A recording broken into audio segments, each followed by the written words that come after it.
मंत्री धर्मेंद्र प्रधान ने संगम नगरी पहुंचकर परिवार के साथ पवित्र स्नान किया और कहा कि वो भाग्यशाली हैं कि उन्हें महाकुंभ में भाग लेने का मौका मिला। स्नान करने के बाद उन्होंने बताया कि वो यहां पर आकर काफी खुश हैं। मैं भगवान के प्रति, महाप्रभु जगन्नाथ के प्रति, मां गंगा के प्रति, त्रिवेणी संगम के प्रति मैं नमस्कार करता हूँ। कुंभ को लेकर जिस तरह से भीड़ उमड़ी है, नई दिल्ली रेलवे स्टेशन में घटना होता है, लालू यादव कहते हैं कुंभ में कुछ नहीं है, कुंभ बेकार है। जिस तरह से देखिए, मैं इस पवित्र मुहूर्त पे किसी को कोई नकारात्मक बात कहना नहीं चाहूंगा, लेकिन कुंभ हमारी सभ्यता की आस्था है। श्रद्धालु आए, बड़े धैर्य के साथ आए, जनता के बीच में आए, तब कुंभ भी संभलेगा, लोगों की आस्था भी रहेगी। प्रयागराज में सीएम योगी ने महाकुंभ को लेकर बड़ा बयान दिया। उन्होंने कहा कि महाकुंभ से संदेश एकता से अखंड रहेगा देश। सीएम योगी ने कहा, हमें सनातनी होने पर गर्व होना चाहिए। सीएम योगी ने कहा कि हिंदू होने का मतलब सुरक्षा की गारंटी देना है। उन्होंने कहा कि देश सुरक्षित है तो हम सुरक्षित हैं। लेकिन बहनों और भाइयों, महाकुंभ प्रयागराज ने एकता का जो संदेश दिया है, ये पूरे देश के लिए, पूरी दुनिया के लिए संदेश है, हम सब के लिए है। और वह संदेश यही है कि महाकुंभ का संदेश या महाकुंभ से संदेश एकता से ही अखंड रहेगा ये देश, एकता से ही अखंड रहेगा। हम सबकी एकता इस देश की अखंडता का आधार है। और भारत अखंड है, सुरक्षित है, तो हम भी उसमें सुरक्षित हैं। हमारे धर्मस्थल सुरक्षित रह जाते हैं, हमारे पर्व और त्योहारों की परंपरा सुरक्षित रह जाती है, हमारे मठ और मंदिर, हमारा धर्म सुरक्षित हो जाता है, हमारी बेटियां, हमारी बहनें सुरक्षित हो जाती हैं। हिंदू होने का मतलब भारत की एकता अखंडता की गारंटी देना। हिंदू होने का मतलब केवल मनुष्य ही नहीं, चराचर जगत की सुरक्षा की गारंटी देना। और उस हिंदू होने पर हम सबको गौरव के नृत्य करना चाहिए। और महाकुंभ का यही संदेश है। मैं आप सबका व्यासपीठ पर विराजमान पूज्य स्वामी पंडित प्रदीप मिश्र जी का, आप सभी श्रद्धालु जनों का और इस पूरे कार्यक्रम के संयोजक जगत गुरु पूज्य सतवा बाबा। इससे पहले सीएम योगी ने प्रयागराज महाकुंभ में हवाई सर्वे किया। साथ ही कुंभ की आस्था और जलवायु परिवर्तन विषय सम्मेलन का उद्घाटन किया। इसके बाद सीएम योगी शिव महापुराण कथा में भी शामिल हुए। इस मौके पर सीएम योगी ने विपक्ष पर निशाना साधा। सीएम योगी ने कहा कि कुछ लोगों का काम ही सनातन को कोसना है, लेकिन इससे करोड़ों सनातन धर्म को मानने वालों पर कोई फर्क नहीं पड़ता।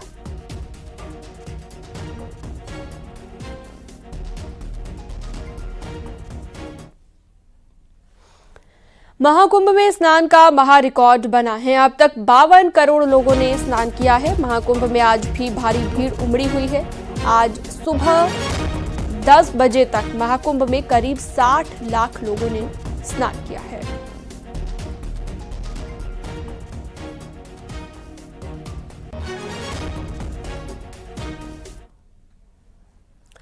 श्रद्धालुओं का सैलाब सिर्फ प्रयागराज में ही नहीं बल्कि अयोध्या और वाराणसी में भी भक्तों की भारी भीड़ देखी जा रही है। अयोध्या और वाराणसी में लाखों भक्त पहुंचे हुए हैं। 3 जगह की तस्वीरें भी आप आपकी स्क्रीन पर देख रहे हैं।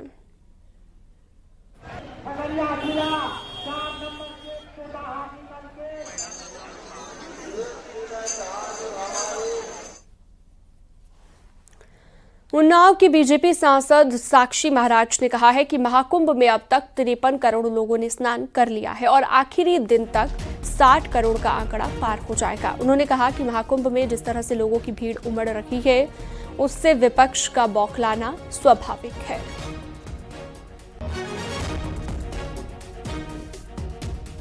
तक 53 करोड़ आस्थावान लोग संगम में डुबकी लगा चुके हैं, बौखला गए हैं, घबरा गए हैं।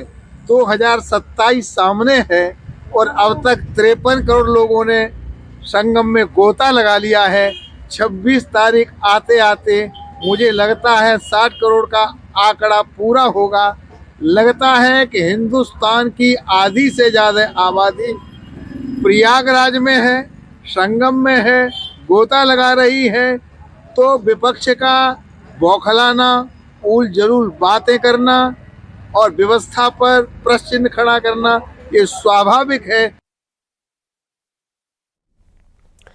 महाकुंभ की ओर तेजी से बढ़ रही है श्रद्धालुओं की भारी भीड़ और इस भीड़ को देखते हुए कौशाम्बी में कोखराज टोल प्लाजा फ्री कर दिया गया है। डीएम मधुसूदन हुल्गी ने ट्रैफिक बहाल करने के लिए कोखराज टोल प्लाजा को अपने अगले आदेश तक के लिए टोल फ्री कर दिया है। इसके लिए डीएम ने परियोजना प्रबंधक एनएच अथॉरिटी को लेटर भी जारी कर दिया है। डीएम मधुसूदन हुल्गी ने बताया कि जब तक यहां पर ट्रैफिक रहेगा तब तक श्रद्धालुओं के लिए टोल फ्री रहेगा। वहीं क्राउड मैनेजमेंट के लिए होल्डिंग एरिया में श्रद्धालुओं के खानपान और शौचालय की व्यवस्था की गई है। पहली बात यह है कि हमने इस रास्ते में जो टोल है, टोल यहाँ से प्रयागराज जाने का पूरा टोल को हम लोगों ने माफ़ करा दिया है। टोल पे कोई फीस नहीं लगेगा और हमने पीडी से भी बात कर लिया है ताकि कोई गाड़ी रुके ना वहाँ पे और हमारे यहाँ पे भी बॉर्डर पे भी कोई ऐसी कोई जाम ना लगे। दूसरी बात है, जहाँ जहाँ श्रद्धालु रुक रहे हैं उनके खाने पीने की व्यवस्था भी किया है, शौचालय की व्यवस्था कराया और सारे कुछ देर के लिए अगर रुकना चाहते हैं वो सारे व्यवस्था कर दिया ताकि हमारे ट्रैफिक सुगम रूप से चलती रहे, कोई यहाँ ट्रैफिक जाम ना हो। और हम देख भी पा रहे हैं कि धीरे धीरे जा रहे हैं, लेकिन कहीं हमारी ओर में, हमारे जिले में इस डाइवर्जन पॉइंट पे कोई ट्रैफिक जाम नहीं है।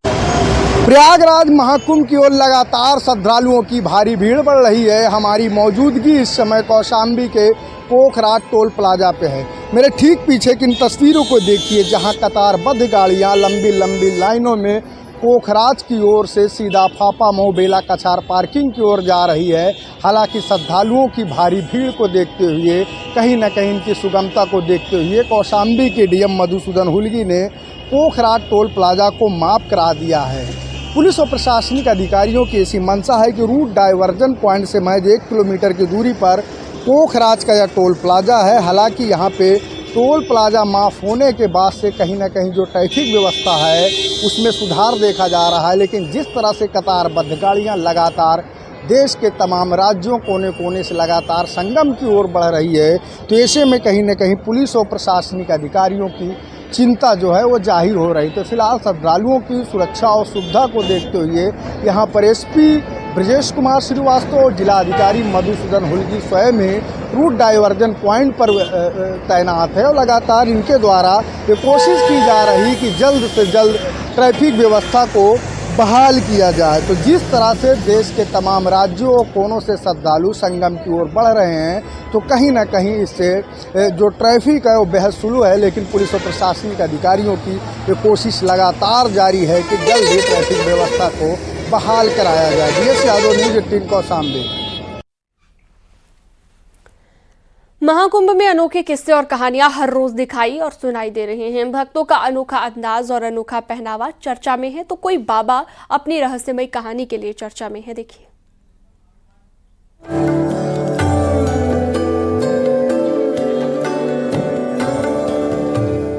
प्रयागराज महाकुंभ में आपने IIT बाबा से लेकर बुलेट वाले और जीप वाले बाबा देखे, लेकिन आज हम आपको 3000 करोड़ वाले बाबा से मुलाकात कराने जा रहे हैं।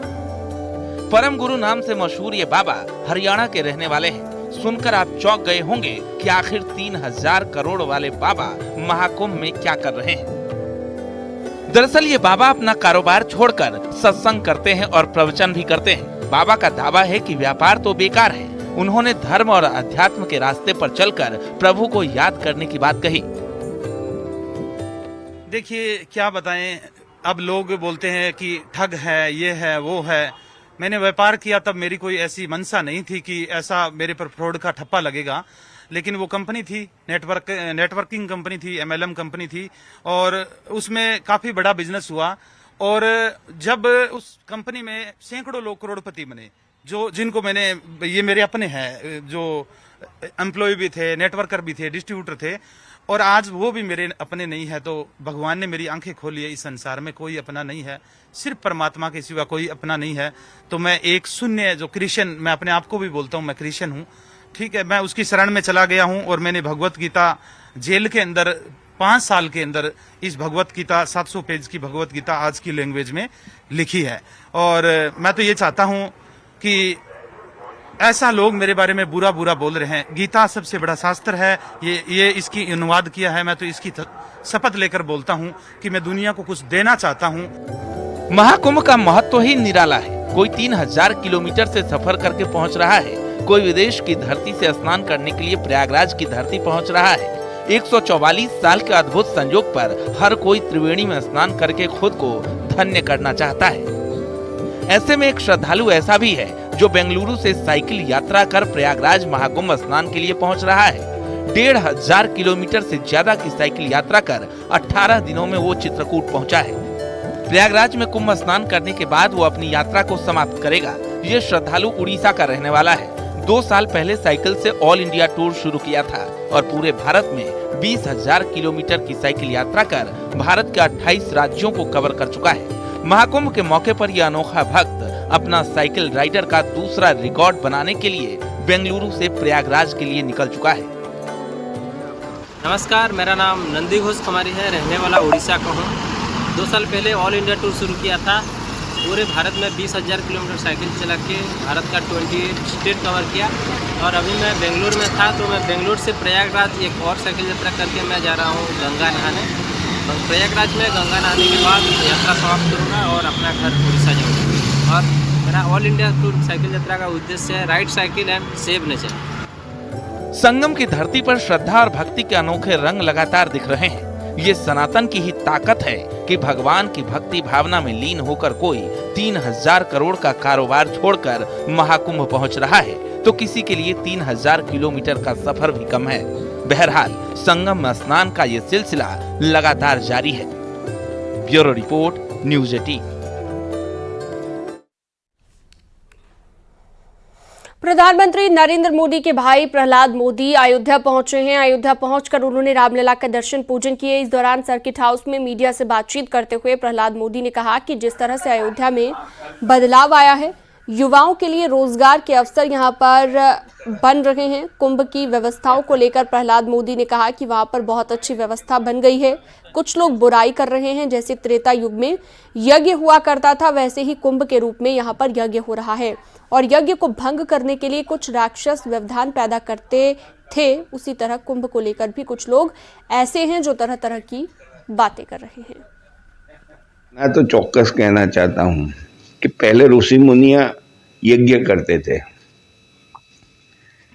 रामायण में हमने सुना है कि वशिष्ठ जी ने यज्ञ किया था, राक्षस उसमें बाधा डालते थे और ये बाधा रोकने के लिए, राक्षसों का प्रतिकार करने के लिए राम और लक्ष्मण को वशिष्ठ जी ले गए थे। मुझे लगता है कि ये कुंभ के यज्ञ में भी ऐसे जो विचार वाले लोग हैं वो कोई न कोई हिसाब से योगी जी को बदनाम करने की साजिश रच रहे हैं, लेकिन वो उसमें सफल नहीं हो रहे। इसीलिए वो क्या करूं की दौड़ में लगे हैं। नई दिल्ली रेलवे स्टेशन की घटना को लेकर अयोध्या कैंट और अयोध्या धाम रेलवे स्टेशन पर सुरक्षा और ज्यादा बढ़ा दी गई है। इन दोनों स्टेशनों पर प्रयागराज से भारी संख्या में श्रद्धालु अयोध्या पहुंच रहे हैं। ऐसे में दोनों स्टेशनों की सुरक्षा बढ़ा दी गई है। इकट्ठा नहीं होने दिया जा रहा है। जो यात्री आते हैं, वेट करते हैं, तो होल्डिंग एरिया में वो रहते हैं। जब ट्रेन आती है तो जाते हैं, तो यहाँ भगदड़ की संभावना कोई नहीं है। किस तरह से डाइवर्ट किया जा रहा है जो यहाँ पे यात्री आ रहे हैं? जब ट्रेन आने वाली होती है, प्लेटफार्म का क्लियर होता है, तो यात्रियों को प्रयाग के लिए भेजा जाता है या जहाँ जाना है वो जाते हैं। यहाँ भीड़ इकट्ठा नहीं होने दिया जाता है। बहुत सुंदर लगी, बहुत अच्छी लगी और बहुत अच्छी थी। कि सबको आना चाहिए, बहुत अच्छा लगा यहाँ पे आके और सबको यहाँ पे आके दर्शन करने चाहिए अच्छे से। मंदिर कैसा लगा? बहुत अच्छा लगा, बहुत सुंदर मूर्ति थी। हाँ। रामलला के दर्शन की चाह हो तो कोई भी बाधा अड़े नहीं आ सकती। ऐसे ही दो धावक हैं जो रामलला के दर्शन करने के लिए 1500 किलोमीटर दूर से गुजरात के वापी से दौड़ लगाते अयोध्या पहुंचे। दोनों धावक प्रतिदिन 60 किलोमीटर की दौड़ लगाते थे। 22 जनवरी को दोनों धावकों ने दौड़ शुरू की और ये वही तारीख है जिस दिन रामलला की प्राण प्रतिष्ठा हुई थी। अयोध्या पहुंचने पर स्टेडियम में दोनों धावकों का स्वागत हुआ। दोनों का कहना है, सनातन धर्म से जुड़ी हुई हमारी आस्था भगवान राम की नगरी की ओर हमें खींच लाई। वो आसान कार्य नहीं था, पर हमने उसके लिए मेहनत की, क्योंकि हमने सोचा, हमने ठाना और हमने वो जिद दिखाई, हमने उस हिसाब की ट्रेनिंग की कि आज हम यहाँ खड़े हैं। और भगवान की कृपा है और हमारी जो भी छोटी मोटी मेहनत है, जिस वजह से हम बिना किसी अड़चन, मतलब बिना एक छोटा भी हमें पेन नहीं हो रहा इस समय। जनवरी को शुरुआत हुई थी और ये 1500 किलोमीटर की पूरी यात्रा थी और जिसको हम 25 दिन में करने वाले थे। अब जो है आपका एम पूरा हो गया, कितने उत्साहित हैं रामलला के दर्शन को लेकर? काफ़ी ज़्यादा उत्साहित है। ये तो हम बता ही नहीं सकते, क्योंकि हमने जब कल ख़त्म किया था हमारे दोनों के आंख में सिर्फ आंसू ही थे और कुछ नहीं। ठीक है, क्या नाम है? Sanjay Shukla. Thank you. Britain के पूर्व प्रधानमंत्री ऋषि सुनक फतेहपुर सिकरी पहुंचे और यहां पर उन्होंने हजरत शेख सलीम चिश्ती की दरगाह पर जियारत की। ऋषि सुनक अपने परिवार के साथ फतेहपुर सिकरी पहुंचे। इस मौके पर भारी संख्या में पुलिस बल यहां पर मौजूद रहा। तो ब्रिटेन के पूर्व पीएम ऋषि सुनक फतेहपुर सिकरी पहुंचे हुए हैं। तस्वीरें आपको दिखा रहे हैं हम। आगरा की ये फतेहपुर सिकरी की तस्वीर, हजरत शेख सलीम चिश्ती की दरगाह पर जियारत।